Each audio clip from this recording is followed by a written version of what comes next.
പ്രിയപ്പെട്ട കൂട്ടുകാരെ, പ്രിയാസ് ഹോം ഗാർഡനിലേക്ക് എല്ലാവർക്കും സ്വാഗതം. നമ്മളിന്നൊരു പ്രോൺസ് പറാത്തയാണ് ഉണ്ടാക്കാൻ പോകുന്നത്.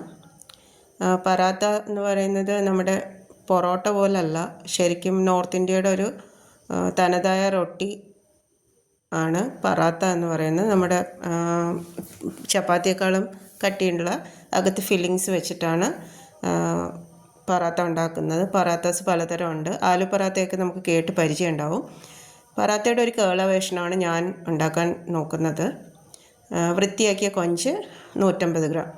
ആ കൊഞ്ചിലേക്ക് നമ്മൾക്കൊരു 1/4 ടീസ്പൂൺ മഞ്ഞൾപ്പൊടി, 1/2 ടീസ്പൂൺ മുളക് പൊടി, കുറച്ചുപ്പ്, കൊഞ്ചിലേക്ക് മാത്രം ആവശ്യമുള്ള ഉപ്പ്, ഒരു 4-5 തുള്ളി നാരങ്ങ നീര്, ഇത് ഇത്രയും ചേർത്ത് വൃത്തിയായി മാരിനേറ്റ് ചെയ്ത് ഒരു അരമണിക്കൂർ വയ്ക്കുക.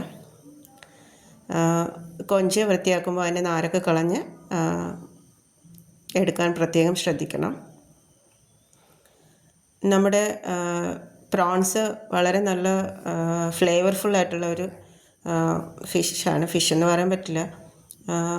അപ്പോൾ പ്രോൺസ് കിട്ടിയാൽ നമ്മൾ സാധാരണ വറുക്കുകയോ കറി വയ്ക്കുകയോ ഒക്കെ ചെയ്യാറുണ്ട്, റോസ്റ്റ് ഉണ്ടാക്കുകയൊക്കെ ചെയ്യാറുണ്ട്. ഇതൊരു വളരെ ഫില്ലിംഗ് ആയിട്ടുള്ള, വളരെ എളുപ്പത്തിൽ ഉണ്ടാക്കാൻ പറ്റുന്ന ഒരു പറാത്തയാണ്.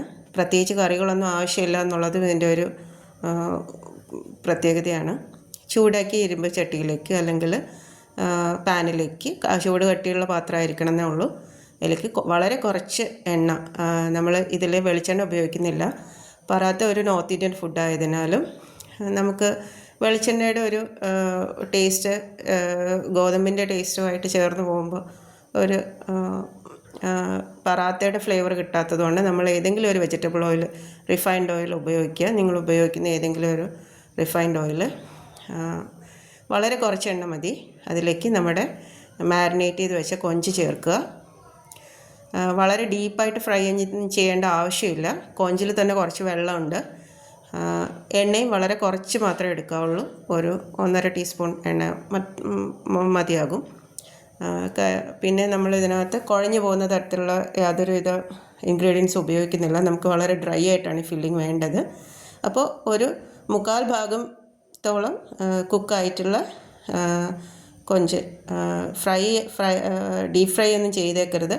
വളരെ ഷാലോ ആയിട്ട് മാത്രം കുക്ക് ചെയ്തെടുത്ത് കൊഞ്ച് നമ്മൾ ഒരു ബ്ലെൻഡറിൻ്റെ ചെറിയ ജാറിലേക്ക് മാറ്റുക.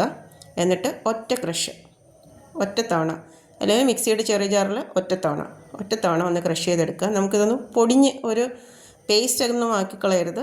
നമുക്കിതൊന്ന് പൊടിഞ്ഞ് കിട്ടുന്ന പരുവത്തിലേക്കാണ് ആക്കേണ്ടത്. അപ്പോൾ നമ്മുടെ ഈ ലെഫ്റ്റ് ഓവർ എണ്ണയൊക്കെ ഉണ്ടെങ്കിൽ അത് ഒന്നും ആവശ്യമില്ല. നമുക്ക് കൊഞ്ചിൻ്റെ പീസസ് മാത്രം എടുക്കുക. അത് ബ്ലെൻഡറിലേക്കിട്ട് ഒന്ന് ബ്ലെൻഡ് ചെയ്തെടുക്കുക. നമ്മുടെ തോരനൊക്കെയുള്ളൊരു പരുവമില്ലേ, തോരൻ നമ്മൾ കൊഞ്ച് പൊടിച്ചെടുക്കാറില്ല. പക്ഷേ ഇതിൽ നമുക്ക് പരത്തിയെടുക്കുന്ന എളുപ്പത്തിന് വേണ്ടിയിട്ടാണ് ഒന്ന് ക്രഷ് ചെയ്തെടുക്കുക. അതിന് ശേഷം നമുക്ക് ആവശ്യമുള്ളത് 2 പച്ചമുളക്, ഒരു ടീസ്പൂൺ ഇഞ്ചി വെളുത്തുള്ളി പേസ്റ്റ്, ഒരു മീഡിയം സവാള ചെറുതായി അരിഞ്ഞത്, കുറച്ച് കറിവേപ്പില. ചൂടായ എണ്ണയിലേക്ക്, നമുക്ക് ലെഫ്റ്റ് ഓവർ എണ്ണ ഉണ്ടെങ്കിൽ അത് തന്നെ ഉപയോഗിക്കാം. ഞാൻ വീണ്ടും ഒരു ടീസ്പൂൺ, ഒരു 1.25 ടീസ്പൂൺ എണ്ണ എടുത്തിട്ടുണ്ട്. അതിലേക്ക് ഇഞ്ചി വെളുത്തുള്ളി പേസ്റ്റ് ചേർക്കുക. ഒപ്പം കറിവേപ്പിലയും നമ്മുടെ പച്ചമുളക് നിങ്ങളുടെ എരിവിനനുസരിച്ച് ചേർക്കാം. നമ്മൾ ഇതിനകത്തും കുറേശ്ശെ സ്പൈസസ് ചേർക്കുന്നുണ്ട്. അതുകൊണ്ട് വളരെ ഒരുപാട് എരിവൊന്നും ആകരുത്. പിന്നെ ഇവിടെ കുട്ടികൾ കൂടി കൊടുക്കുന്നത് കൊണ്ട് ഞാൻ ഇത് ഒരുപാട് സ്പൈസി ആക്കുന്നില്ല. നിങ്ങളുടെ ഒരു സ്പൈസ് ലെവൽ അനുസരിച്ചിട്ട് ചേർക്കുക. 2 ചെറിയ പച്ചമുളകാണ് ഞാൻ ചേർത്തിരിക്കുന്നത്. അതൊന്ന് വഴണ്ടി വരുമ്പോഴേക്കും നമുക്ക് ഒരു മീഡിയം സൈസ് സവാള ചെറുതായി അരിഞ്ഞത് ചേർക്കാം. സവാള അതിന് ബ്രൗണിഷ് ഒന്നും ആകേണ്ട കാര്യമില്ല, ഒന്ന് വഴറ്റിയെടുത്താൽ മാത്രം മതി. സവാള ചേർത്തതിന് ശേഷം സവാള ഒന്ന് വഴണ്ടി വരാൻ ആവശ്യമായിട്ടുള്ള, ഈ മസാലയ്ക്ക് ആവശ്യമായിട്ടുള്ള കുറച്ചുപ്പ്.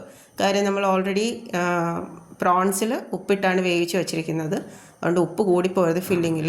അതുകൊണ്ട് കുറച്ചുപ്പ് മാത്രം ചേർക്കുക. സവാള ഒന്ന് വഴറ്റിയെടുക്കുക.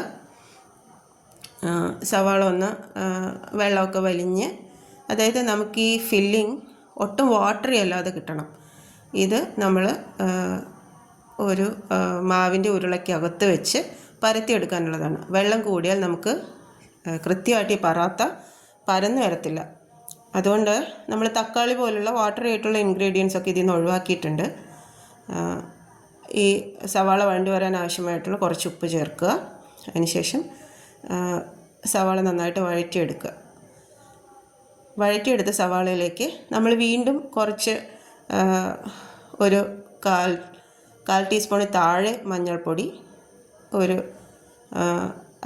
അര ടീസ്പൂണിൽ താഴെ, അത്ര അര ടീസ്പൂൺ വേണമെന്നില്ല, നിങ്ങളുടെ സ്പൈസ് ലെവൽ അനുസരിച്ച്, ഞാൻ പറഞ്ഞതുപോലെ നിങ്ങളുടെ സ്പൈസ് ലെവൽ അനുസരിച്ചിട്ട്. എന്നാലും ഈ ഫില്ലിങ്സിൽ ഒരുപാട് സ്പൈസി ആക്കുന്നതും അത്ര ടേസ്റ്റി അല്ല എന്നാണ് ഉണ്ടാക്കിയെടുത്തോളം എൻ്റെ ഒരു അനുഭവം. അപ്പോൾ ഇതിലേക്ക് കുറച്ച് മുളക് പൊടി, ഒരു അര ടീസ്പൂൺ മുളക് പൊടി. പിന്നെ ഈ നോർത്ത് ഇന്ത്യൻ ഡിഷസ് കഴിക്കുന്നവർക്കറിയാം, അതിനകത്ത് വളരെ കാര്യമായിട്ടുള്ള ഒരു ഫ്ലേവറാണ് ജീരകത്തിൻ്റെ ഫ്ലേവർ. ജീരകത്തിൻ്റെ ഫ്ലേവർ കറികളിൽ, അവരുടെ സബ്ജി എന്ന് പറയുന്ന ഈ പച്ചക്കറി കൊണ്ടുണ്ടാക്കുന്ന കറികളിലായാലും കൂടുതലും മുന്നിൽ നിൽക്കുന്ന ഒരു ടേസ്റ്റാണ് ജീരകത്തിൻ്റെ ടേസ്റ്റ്. അപ്പോൾ ഇതിനകത്തേക്ക് നമ്മൾക്ക് വളരെ കുറച്ച്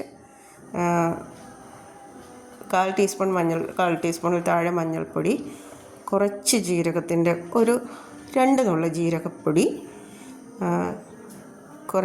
ഒരു കാൽ ടീസ്പൂണിൽ താഴെ കുരുമുളക് പൊടി,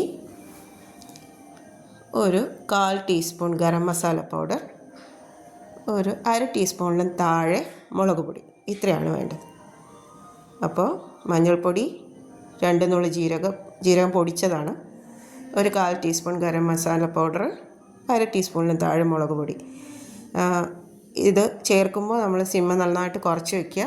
അതിനുശേഷം പൊടികൾ ചേർത്തിട്ട് അവയുടെ പച്ചമണം മാറുന്നത് വരെ പൊടികളൊന്ന് റോസ്റ്റ് ആവുന്ന പോലെ ഒന്ന് വഴറ്റിയെടുക്കുക. അടിയിൽ പിടിക്കാതെ ശ്രദ്ധിക്കുക. അതുകൊണ്ടാണ് കട്ടിയുള്ള ഒരു പാത്രം എടുക്കണമെന്ന് പറയുന്നത്. ഈ കൂട്ടിലേക്ക് നമ്മളിനി പൊടിച്ച് വെച്ച, നമ്മളൊന്ന് ക്രഷ് ചെയ്ത് വെച്ച കൊഞ്ചിൻ്റെ മിക്സ് കൂടി ചേർക്കുകയാണ്. ഈ കൊഞ്ചിൻ്റെ മിക്സ് ചേർക്കുന്നത്, അതിനകത്ത് ഇനി എന്തെങ്കിലും ഒരു വാട്ടർ കണ്ടൻറ്റ് ഉണ്ടെങ്കിൽ അത് കൂടി പോയി കിട്ടാനാണ്. നന്നായിട്ട് ചേർത്ത് കൊഞ്ചിൻ്റെ മിക്സോട് ചേർത്ത് ഈ മസാലകളെല്ലാം ആ പൊടിയിലും കൂടി പിടിക്കുന്ന പോലെ നന്നായി വരട്ടിയെടുക്കുക. തീരെ വെള്ളമില്ലാത്ത പോലെ എന്ന് വെച്ചിട്ട് ഭയങ്കര ഡ്രൈ ആക്കേണ്ട കാര്യമില്ല. ഒരു ജ്യൂസിനെസ് വേണം കഴിക്കുമ്പോൾ, അകത്തും ഒരു അല്പം ജ്യൂസിനെസ് വേണം. ഒരു മാക്സിമം ഒരു 5 മിനിറ്റ് മതിയാകും. 5 മിനിറ്റ് ആ സവാളയുടെ കൂട്ടിൽ കിടന്ന് ഇത് നന്നായി മിക്സായി വരട്ടെ. അടി പിടിക്കാതെ പതുക്കെ വളരെ കുറച്ച് ചെറിയ തീയിൽ വെച്ചിട്ട് ഇളക്കി യോജിപ്പിക്കുക. കണ്ടോ, ഒരു തോരൻ്റെയൊക്കെ ഒരു പരുവത്തിലാണ് നമ്മൾ ഈ കൂട്ട് ഇളക്കി യോജിപ്പിച്ച് എടുക്കേണ്ടത്. ഇതിനെ ഇനി നമ്മൾ ഇപ്പോൾ നിങ്ങൾക്ക് ഉപ്പൊക്കെ കറക്റ്റാണോ എന്ന് നോക്കാവുന്നതാണ്. ഈ ഒരു പരുവാകുമ്പോഴത്തേനും കണ്ടോ, നമുക്ക് ഇതേമാതിരി ഇപ്പോൾ നമ്മുടെ മിക്സ് വളരെ ടേസ്റ്റി വന്നിട്ടുണ്ട്. ഈ സമയത്ത് ഇത് കഴിച്ച് നോക്കുമ്പോൾ നമുക്കൊരു ചെമ്മീൻ തോരൻ ഒക്കെ കഴിക്കുന്ന ഒരു ടേസ്റ്റ് കിട്ടാറുണ്ട്. ഇനി നമുക്ക് പറാത്ത ഉണ്ടാക്കാൻ തുടങ്ങാം. പറാത്ത ഉണ്ടാക്കാൻ ഞാനിവിടെ ഒരു 250 ഗ്രാം ആട്ടമാവ് എടുത്തിട്ടുണ്ട്. അതിലേക്ക് 2 നുള്ള് ഉപ്പ്, അതിനാവശ്യമായിട്ടുള്ള ഉപ്പ്, ഒരു അര ടീസ്പൂൺ നെയ്യോ എണ്ണയോ ചേർക്കാം. ഞാനിവിടെ സാധാരണ നെയ്യാണ് ചേർക്കാറുള്ളത്. അതുകൂടി ചേർത്ത് ഒരു ചപ്പാത്തി കുഴയ്ക്കുന്ന പരുവം അറിയാമല്ലോ, ഒരു ഇളം ചൂടുവെള്ളം, ഞാൻ ഇളം ചൂടുവെള്ളത്തിലാണ് കുഴയ്ക്കുമ്പോഴാണ് എനിക്ക് ചപ്പാത്തി വളരെ മയമുള്ളതായിട്ട് കിട്ടുന്നതെന്ന് തോന്നിയിട്ടുണ്ട്. അതുകൊണ്ട് ഒട്ടും തിളയ്ക്കാത്ത വളരെ നമ്മുടെ കൈ മുക്കാവുന്ന പരുവത്തിനുള്ള ചൂടിലാണ് ഞാൻ മാവ് കുഴയ്ക്കുക.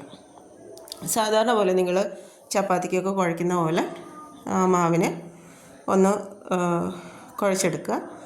അത് ഒരു 10 മിനിറ്റ് റെസ്റ്റ് ചെയ്യാൻ വയ്ക്കുക. അപ്പോഴേക്കും മാവ് നല്ല സോഫ്റ്റായി കിട്ടും. ഒട്ടും വാട്ടറിയൊന്നും ആക്കരുത്. അതായത് നമ്മൾക്ക് ഇതൊരു അതിൻ്റെ ഒരു കൺസിസ്റ്റൻസി ശരിക്കും നമ്മൾ ചപ്പാത്തിയുടെ കൺസിസ്റ്റൻസി തന്നെയാണ്. കാര്യം നമ്മൾക്ക് ഈ ഫില്ലിങ് കൂടെ അകത്ത് വെച്ചിട്ട് വേണം പരത്തിയെടുക്കാൻ. അതുകൊണ്ട് മാവിൻ്റെ കൺസിസ്റ്റൻസി വളരെ പ്രധാനമാണ്. ഒരു 1.5 ചപ്പാത്തിക്കൊക്കെ നമ്മൾ എടുക്കുന്ന അത്രയും വലിയ ഒരു ഉരുള എടുക്കുക. കാര്യം നമുക്കിതൊരു ബാസ്ക്കറ്റ് പോലെ ആക്കി അതിനകത്ത് ഈ ഫില്ലിങ് വെച്ച് ആണ് നമ്മൾ ഈ പറാത്ത ഉണ്ടാക്കുന്നത്. അപ്പോൾ എൻ്റെ ബാസ്ക്കറ്റിന് വലിപ്പം ഇച്ചിരി കുറവായതുകൊണ്ട് ഞാൻ കുറച്ചുകൂടെ മാവ് എടുത്തിട്ട് കുറച്ചുകൂടി വലിയൊരു ഉരുളയാക്കുകയാണ്. നിങ്ങളൊരു 1.5 ചപ്പാത്തിക്ക് ചപ്പാത്തിയുടെ വലുപ്പത്തിൽ ഒരു 1.5 ചപ്പാത്തിയുടെ വലുപ്പത്തിനുള്ള ഒരു ഉരുള എടുക്കുക. അതിനെ ഇതുപോലെ ഒരു കുഴി ഉണ്ടാക്കുക, ഒരു ബാസ്ക്കറ്റ് പോലെ ആക്കുക. അതിലേക്ക് നമ്മുടെ ഫില്ലിങ്സ് കുത്തി നിറയ്ക്കരുത്. മാക്സിമം ഒരു 2-2.5 സ്പൂൺ അത്രേ ആകാവുള്ളൂ. കാര്യം നമുക്ക് ഇതിനെ ഉരുട്ടി ഒരു റൗണ്ടാക്കി എടുക്കണം. അതുകൊണ്ട് ഈ ഫില്ലിങ് അകത്താക്കി അരികുകളൊക്കെ ഒട്ടിച്ച് നമ്മുടെ കയ്യിൽ വെച്ച് ഒരു പെർഫെക്ഷനൊന്നും ഇല്ലെങ്കിലും സാരമില്ല, നമുക്ക് പരത്തിയെടുക്കാൻ പറ്റും. ഒരു ഉരുളയാക്കി കയ്യിൽ വെച്ച് ഷേപ്പ് ചെയ്ത് എടുക്കുക. അത്രയേ ഉള്ളൂ. ചെറുതായിട്ടൊന്ന് ഇനി അതിൻ്റെ മേലേക്ക് വളരെ കുറച്ച് നെയ്യ് പുരട്ടി കൊടുക്കുക. അല്ലാതെ മാവൊന്നും തൂക്കിയിട്ട് നമ്മൾക്ക് പറാത്ത ഉണ്ടാക്കിയെടുക്കാൻ പറ്റില്ല. കാര്യം ചപ്പാത്തി പോലെ ഡ്രൈ അല്ല, കുറച്ചുകൂടി ഒരു എണ്ണമയമൊക്കെ വേണം അതിൻ്റെ മേലെ. എന്ന് വെച്ചിട്ട് ഹെൽത്തി വേർഷനാണ് നമ്മൾ ഉണ്ടാക്കാൻ ആലോചിക്കുന്നത്. അതുകൊണ്ട് തന്നെ ഒരുപാട് നെയ്യോ എണ്ണയോ ഒന്നും ഞാൻ പ്രൊമോട്ട് ചെയ്യുന്നില്ല. ഇത് പരന്ന് വരാനൊരു മയം വേണമല്ലോ, അതിന് വേണ്ടിയിട്ട് അതിൻ്റെ മേലെ കുറച്ച് നെയ്യ് സ്പൂണിലെടുത്ത് അതിൻ്റെ അടിഭാഗം കൊണ്ടൊന്ന് തടവി കൊടുക്കുക. അത്രയേ ഉള്ളൂ. എന്നിട്ട് ഇതുപോലെ പെർഫെക്റ്റായിട്ട് പരന്ന് വരും. കണ്ടോ, ഒട്ടും ഫില്ലിംഗ് ഒന്നും പുറത്ത് വരുമോ ഒന്നും ചെയ്തിട്ടില്ല. കുറച്ചൊന്ന് പുറത്ത് ഒന്ന് കണ്ടാലും കുഴപ്പമില്ല കേട്ടോ. അതും കൂടി ആ നെയ്യിലൊക്കെ ഒന്ന് മൊരിഞ്ഞ് വരുമ്പോൾ അതിനും ഒരു പ്രത്യേക സ്വാദാണ്. ചൂടായിരിക്കുന്ന തവയിലേക്ക് നമ്മൾ നെയ്യോ എങ്ങാനും ഒന്ന് തൂത്ത് കൊടുത്ത ശേഷം, നെയ്യോ എണ്ണയോ തൂത്ത് കൊടുത്ത ശേഷം നമ്മുടെ ഉണ്ടാക്കി വെച്ച റൊട്ടി, ചപ്പാത്തി, വലിയ ചപ്പാത്തി അല്ലെങ്കിൽ പറാത്ത ഇട്ട് കൊടുക്കുക. നന്നായി ചൂടായ ഒരു പാനിലേക്ക് വേണം ഇടാൻ.